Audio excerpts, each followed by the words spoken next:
Hi there, I'm Mark from High Level Listening, and in this post I'm going to show you 3 Part 2 IELTS Speaking Test examples.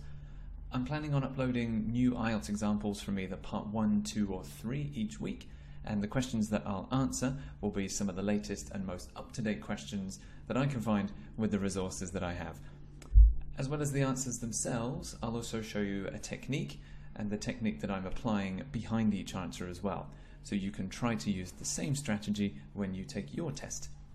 If you're looking for professional or personalized IELTS guidance, you can check out our IELTS Speaking Test Correction service.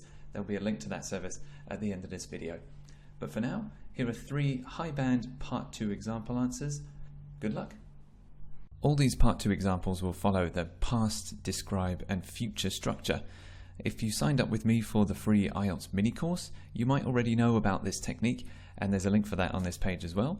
But to summarize, all my answers are roughly divided into 3 main sections. They begin in the past, then describe, and then finish in the future. All of the answers in this video will be divided into these 3 main sections as well, so you can see this technique in action. I'm using this technique for several good reasons. First, it's really straightforward and really reliable. If you follow this structure, it's really easy to stay on track, so you won't get lost and you'll always know what kind of sentence you need to be making and what you need to be saying next as well. On top of that, this strategy also makes your 60-second note preparation much simpler and more effective, because now you can include specific grammar sentences, not just vocab and ideas. Secondly, I think this strategy gives you the most opportunities to score grammar points. You can start in the past with sentences like "I'd never been," or "I had always wanted to go," or "I'd been thinking about visiting." So you can score high band grammar points very early on. Then you can move on to the next step of your answer and use strong adjectives and expressions to score points for your lexical resource. In this example, it says fantastic restaurants and mouth-watering food, both of which would score you more points. Finally, the future gives you another opportunity to demonstrate your skills with future tenses. "I can't wait to go back," "I would love to go again," "I'm looking forward to," are all good phrases you can use. You've only got 2 minutes to speak, so I think this is the best way to show off as many different language skills as you can in that time period. Hence why I think this is probably the best strategy to use if you're aiming for a band 7 or higher. Finally, this story and this structure creates a really natural storytelling arc, which makes it really easy for the examiner to follow. As you'll see in this video, you can apply this strategy to any kind of Part 2 question. Just remember to start in the past, describe in the middle, and finish in the future. Question 1 in this post is: describe an occasion when you received good service from a shop. On this slide you can see how I've used the past, describe and future method to make my notes in my 60 seconds. You can see how I've made grammar specific notes next to each part. This means that I don't have to convert the sentence in my head while I'm giving my answer. It's already ready to go, and I can feel confident that I'm going to score points for that grammar as well. Here in Chiang Mai, I ride a bicycle everywhere, and actually the shop where I bought my bike has always provided wonderful customer service, so I'd like to talk about that place. When I arrived in Thailand, I wanted a cheap and healthy way to get around the city, so buying a bicycle seemed like the perfect idea from the moment I landed. We looked up some bike shops online beforehand, and we ended up picking a place called Cacti, which was nearby. Once we headed down there, we met the lovely shopkeeper who owns the place. He recommended a bike for us, and despite the fact that they were a little bit more expensive than we expected, it was worth it for the maintenance checkup he did for us, completely free of charge. He made sure that everything was working smoothly. He even let us test ride our bikes up and down the street before we agreed to buy it. He was always very upfront and honest with us from the very first moment we arrived.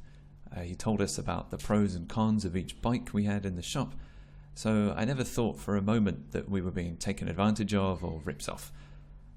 In fact, because he knew all of the strengths and weaknesses of the bike, he tuned up those parts especially, so the bike was in the best shape possible. I don't think many other stores would have given us the same level of service. So I'm still really happy with my bike, and because of his honesty and his great service, I'll keep going back to him regularly to make sure that everything's as. If I ever have a problem with my bike, he's my first choice, although hopefully I won't need to see him that often. Here's question 2. Describe an occasion when you arrived early. Again, you can see my 60-second notes at the bottom of the slide, and you can see how they're divided up into past, describe, and future again. So I'm used to arriving at the airport 2 hours before international flights, but one time I arrived far too early was when I was flying from Heathrow to Incheon in South Korea.